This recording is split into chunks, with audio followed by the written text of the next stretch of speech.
Merci, nous les recevons pour ces vœux qui nous sont donnés ce matin. Frères et sœurs, nous voilà qui sortons d'une semaine remplie pendant laquelle il nous a été enseigné l'amour de Dieu. Il nous a été dit l'amour de Dieu sous toutes ses formes et dans toutes ses dimensions. Ce matin, le calendrier nous donne 3 textes.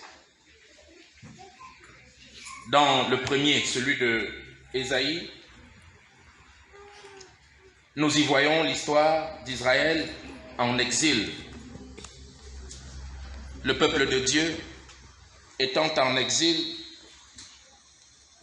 vit dans un territoire étranger. Et c'est face à cette défaite, c'est face à cet exil, à tout ce qui leur arrive, qu'une parole d'espérance leur est donnée ce matin. Une parole d'espérance pour les jours à venir.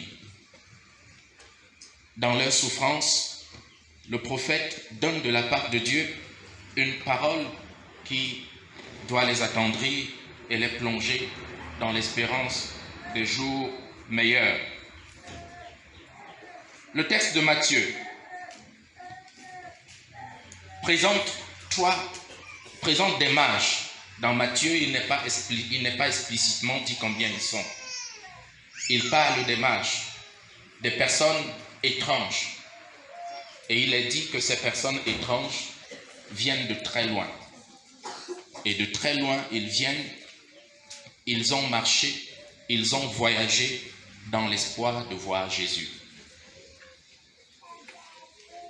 Ils voyagent, et le but de leur voyage, voir Jésus, peut être identifié ce matin comme la recherche de l'adoration. L'adoration au Seigneur, au Roi de gloire. Mon âme, bénis l'Éternel. Mon âme, bénis l'Éternel. Que tout ce qui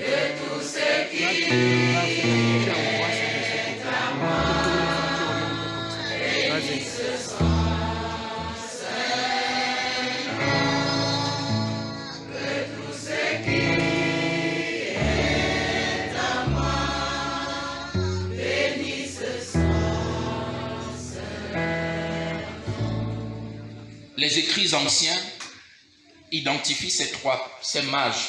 Nous pouvons en identifier 3 comme étant Gaspard, Balthazar et Melchior, qui selon leur nomenclature, leurs noms peuvent être identifiés comme étant des personnes. Une venant de l'Europe, une autre venant de l'Afrique et une autre venant des Amériques. Nous voyons que ces personnes sont quittées des contrées différentes. Ils sont quittés des extrémités de la terre avec un seul but, tous ensemble aller à la rencontre du soleil levant, à la rencontre du roi des rois, à la rencontre de celui qui vient comme étant Emmanuel. Amen. À l'époque, pour nous qui avons la capacité de nous imaginer ce temps, quand on peut s'imaginer ce temps, on se rendra compte que ce voyage n'était pas du tout du gâteau. Quitter les Amériques en ce temps pour aller au Moyen-Orient, quitter l'Europe pour aller au Moyen-Orient, quitter l'Afrique pour aller au Moyen-Orient, ce n'était pas un voyage de plaisir. C'était un voyage difficile. Il n'y avait pas encore de moyens faciles, de facilité de transport. Il n'y avait pas encore ce que nous connaissons aujourd'hui comme véhicule, comme train, comme avion. Il n'y avait même pas encore de navires à grande vitesse. C'était l'époque peut-être des voiliers, mais même pas des voiliers modernes. Ça veut dire que c'était des voyages qui pouvaient prendre des années. Des personnes pouvaient se mettre en route et voyager pendant des années à la recherche du sujet de leur adoration. Ils se sont levés et ils se lèvent tous ensemble. La question qu'on peut se poser, c'est comment ont-ils fait pour chacun se lever dans sa contrée et se rencontrer et se croiser en chemin pour arriver ensemble au même lieu. Nous mettrons cela dans les merveilles de ceux qui se lèvent pour chercher Dieu. Oui, frères et sœurs, pendant le voyage, certainement ils ont rencontré des difficultés. Pendant le voyage, certainement ils ont rencontré la faim. Pendant le voyage, certainement le découragement a été leur partage. Je m'imagine quelqu'un qui se lève et qui doit faire des années en chemin pour une histoire qu'il a entendue, dont il n'est pas sûr, mais il a entendu. Il a lu dans les livres qu'un roi devrait naître. Il a lu dans les livres qu'un roi devrait naître. Ils auraient certainement fait face au découragement. Ils auraient fait face à la maladie. Ils auraient fait face certainement à toutes sortes de difficultés qu'on ne saurait même nommer ici.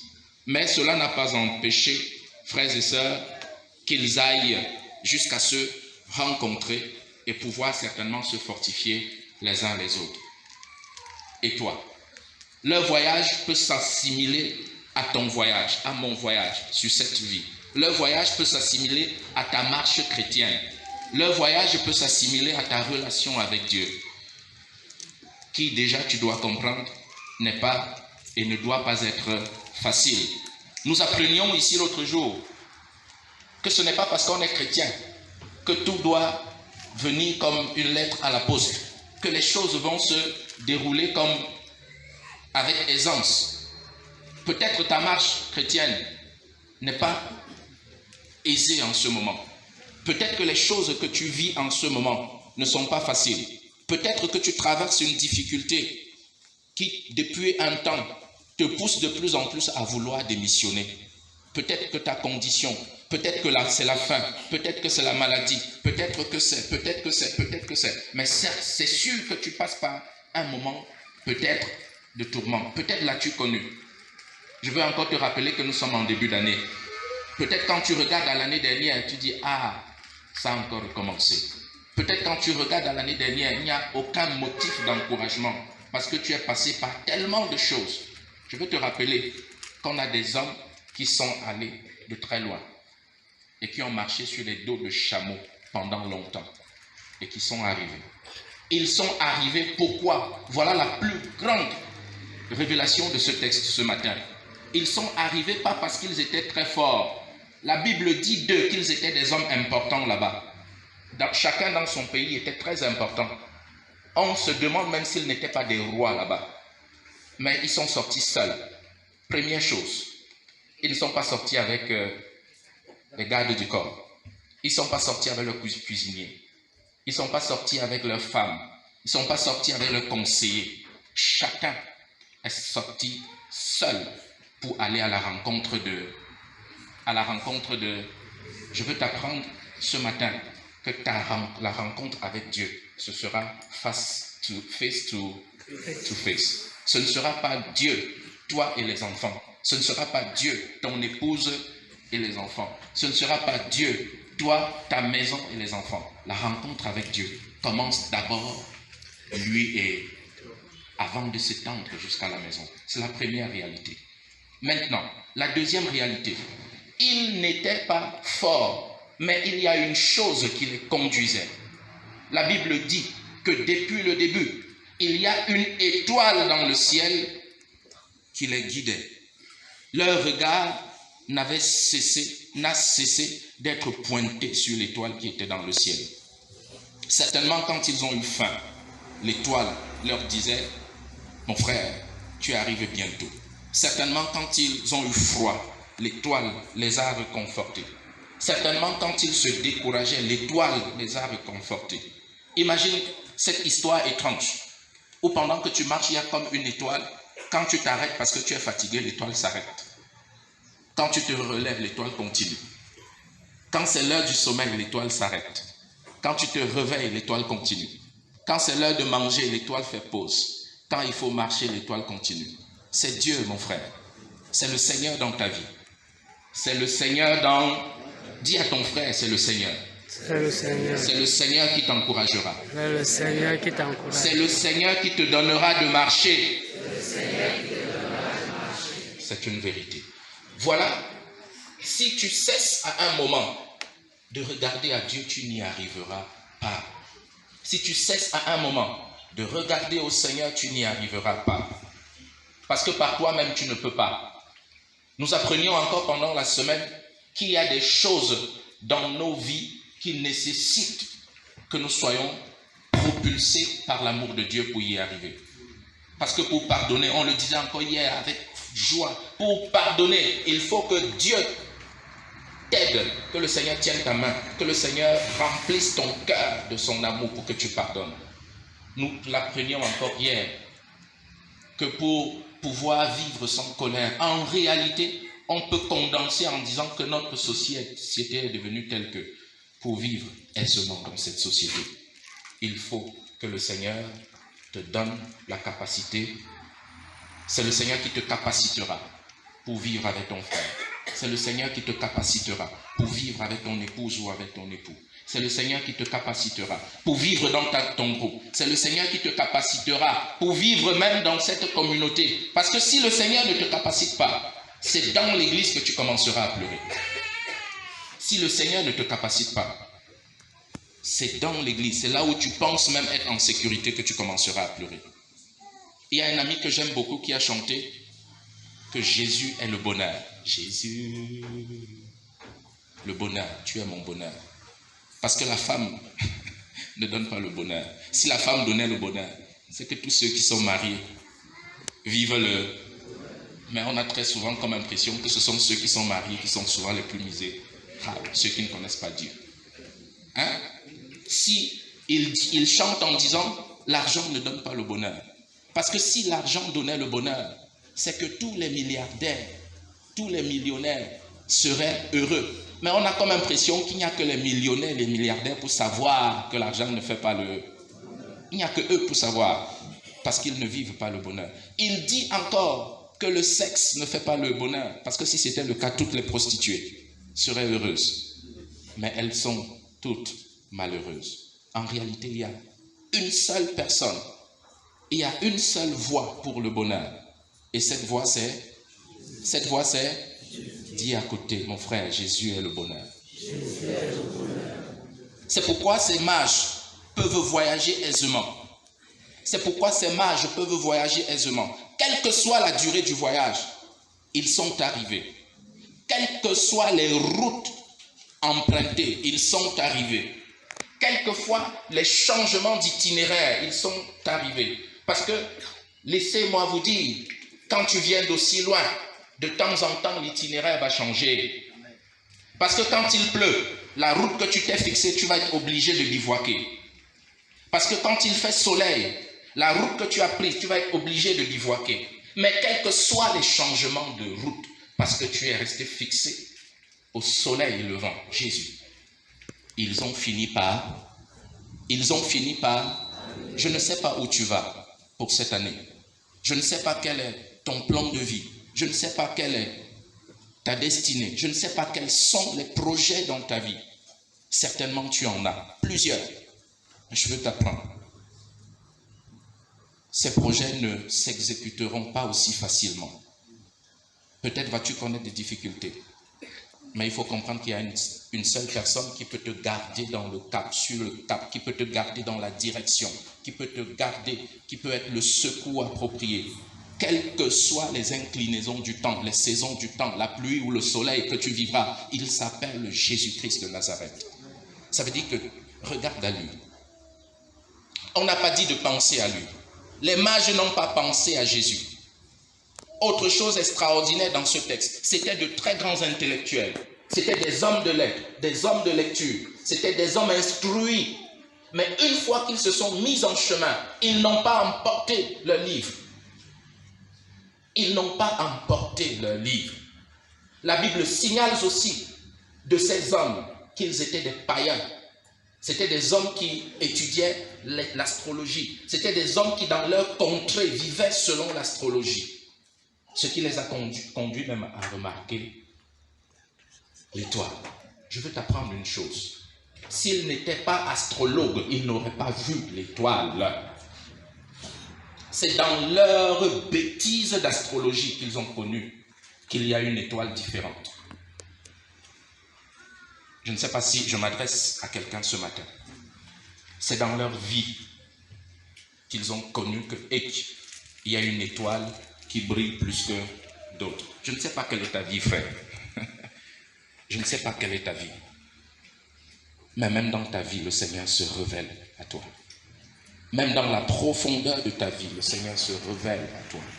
Le Seigneur ne se révélera pas à toi dans le couloir de l'autre. Il se révélera à toi là où tu te trouves. Mais il faut que tu prennes attention. Et il faut que tu prennes la décision de te lever. Ils auraient vu l'étoile et écrit, ils auraient pu voir l'étoile et écrit des tonnes de documents dessus. Ils auraient pu voir l'étoile et écrire des tonnes de documents dessus pour instruire les gens. Mais non, ils ne se sont pas arrêtés à leur rang, à leur position, à leur savoir et tout. Ils se sont levés pour aller et voir. Tant que tu ne te lèveras pas pour aller voir qui est Jésus, tant que tu ne te lèveras pas, tant que tu ne décideras pas de sortir pour voir de tes yeux qui est Jésus, pour ne plus seulement connaître Jésus au travers de ce qu'on a dit le dimanche, au travers de ce que les uns et les autres ont dit, tant que tu ne te lèveras pas, quelque chose ne changera pas. Tant que tu auras peur du chemin, quelque chose ne changera pas. Tant que tu auras peur de la distance, tant que tu auras peur des difficultés, rien ne va changer. Tant que tu auras peur de ce que les uns et les autres vont dire, je m'imagine un peu leurs épouses. Que quoi? Que tu as lu quoi dans le livre? Et ça a dit qu'il faut aller où? Donc comme ça, tu es en train de te lever pour aller en Orient. Bon, l'Orient se trouve où? Je ne sais pas où ça se trouve. Que quoi? Imaginez-vous. Ils se sont levés. Je me suis dit que ces messieurs avaient la maîtrise de ce qu'on appelle la foi. Ils avaient une foi déjà qui surpassait de loin celle de beaucoup d'entre nous. Ils sont allés à la rencontre de l'inconnu. Ils sont allés vers l'inconnu. Ils se sont levés, se jetés dans le bain. Parce qu'ils voulaient voir Jésus. Jésus qu'ils ont entendu et vu au travers de l'étoile. Amen. Comment est-ce que toi tu réagis? Une chose extraordinaire dans ce texte, c'est que la Bible précise que ces messieurs viennent de loin. Et on peut se demander, mais comment se fait-il que ce sont ceux qui viennent d'Amérique, d'Afrique et d'Europe, qui viennent chercher à louer Jésus? N'y avait-il à Jérusalem personne qui avait entendu parler de Jésus? Oh que non! Il y avait des bergers à qui les anges ont apparu. Les anges ont apparu devant les bergers en leur disant, ce soir dans la ville de David, il vous est né un. Mais les anges ne se sont pas. Ils ont accouru ce jour et c'était fini. Les bergers ont accouru ce soir et c'était fini. N'avait-il pas de famille? N'y avait-il personne à Jérusalem pour aller adorer Jésus, pour aller louer Jésus? On nous a parlé de Simon. Simon aussi, le père Simon, qui a dit, Seigneur, maintenant ton serviteur peut s'en aller. N'avait-il pas aussi de famille? N'y avait-il personne d'autre qui, vivant à Jérusalem, pouvait louer le Seigneur? Voilà la triste réalité. Des individus viennent tellement de loin.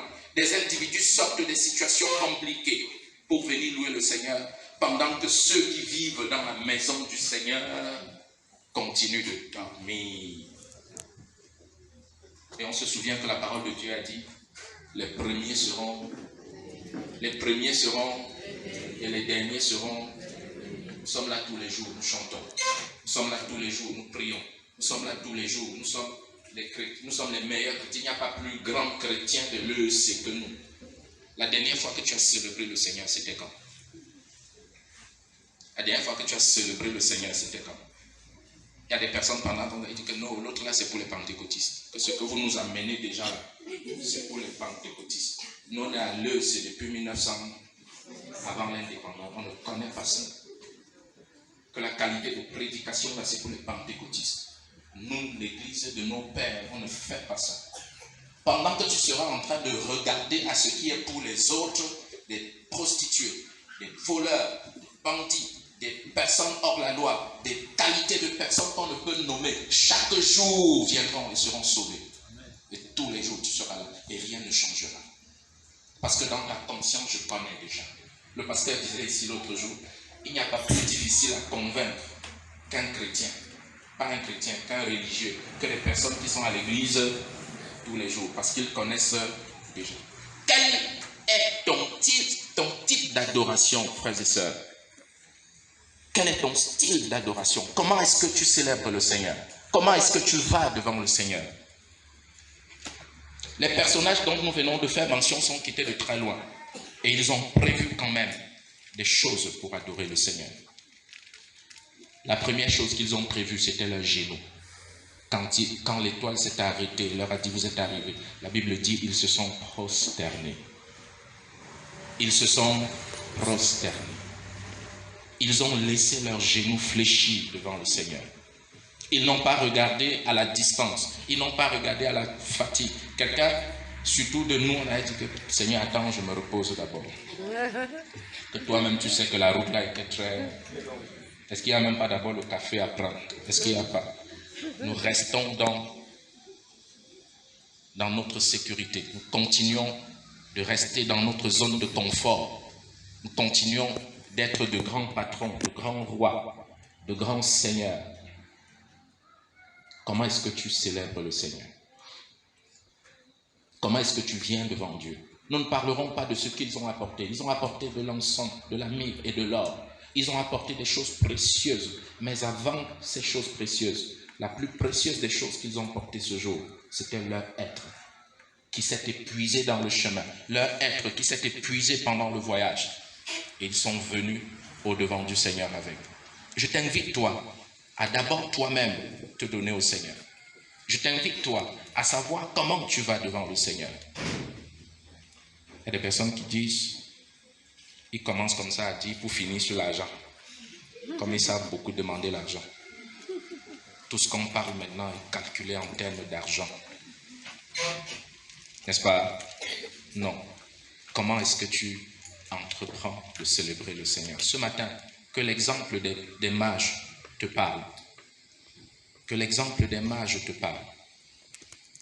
Et que la qualité de ton adoration dorénavant s'inspire de ces hommes qui ont tout abandonné pour célébrer le Seigneur.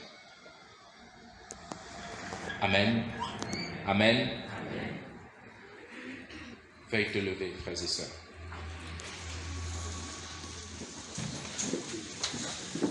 Avec l'Église universelle et la communion des saints, proclamons le Seigneur en disant, je crois en Dieu, Créateur du ciel et de la terre. Je crois en Jésus-Christ, son Fils unique, notre Seigneur, qui a été conçu du Saint-Esprit et qui est né de la Vierge Marie. Il a souffert sous Ponce Pilate, il a été crucifié, il est mort, il a été enseveli, il est descendu aux enfers. Le troisième jour, il est ressuscité des morts, il est monté au ciel, il siège à la droite de Dieu, le Père Tout-Puissant. Il reviendra de là pour juger les vivants et les morts. Je crois au Saint-Esprit, je crois à la Sainte Église universelle, à la communion des saints, à la rémission des péchés, à la résurrection de la chair et à la vie éternelle. Veuillons nous asseoir.